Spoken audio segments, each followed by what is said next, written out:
ইরানের ওপর হামলা করার পর সবাই চুপ করে থাকলেও বরাবরের মতো পাশে এসে দাঁড়িয়েছেন উত্তর কোরিয়ার প্রেসিডেন্ট কিম জং উন।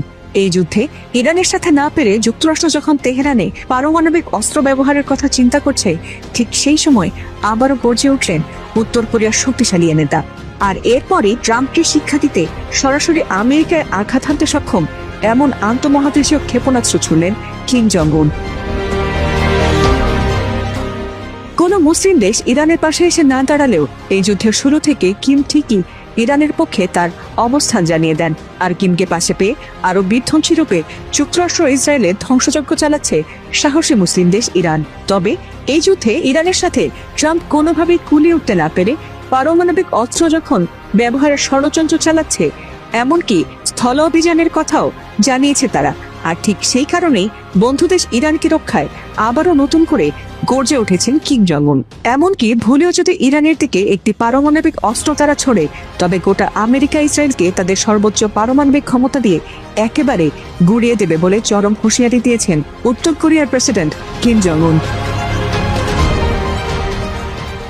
আর এই হুঙ্কার যে শুধু তিনি মুখে মুখেই দেন না, সেটি প্রমাণ দিচ্ছেন তিনি বহু আগে থেকেই।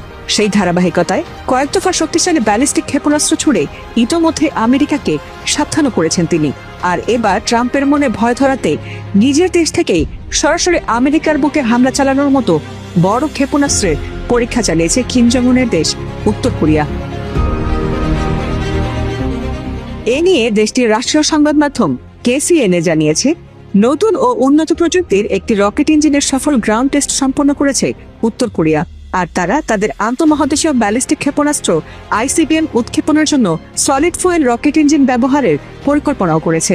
আর এই ধরনের ইঞ্জিন ব্যবহারের ফলে উৎক্ষেপণের আগে দীর্ঘ প্রস্তুতির প্রয়োজন হয় না এবং অত্যন্ত দ্রুততার সঙ্গে ক্ষেপণাস্ত্র ছোড়া সম্ভব হয়। এছাড়া এই গ্রাউন্ড জেট টেস্টে আধুনিক কম্পোজিট কার্বন ফাইবার উপাদান ব্যবহার করা হয়েছে। আর এই ইঞ্জিনটির সর্বোচ্চ থ্রাস্ট বা উৎক্ষেপণ শক্তি নির্ধারণ করা হয়েছে 2500 কিলোটন। গ্রাউন্ড টেস্টের মাধ্যমে মূলত রকেটের ইঞ্জিন ও জ্বালানি স্থির অবস্থায় রেখে সেটির কার্যক্ষমতা যাচাই করা হয়। তবে এই পরীক্ষাটি ঠিক কবে এবং কোথায় চালানো হয়েছে সে সম্পর্কে সুনির্দিষ্ট কোনো তথ্য প্রকাশ করেনি পিয়ংইয়ং।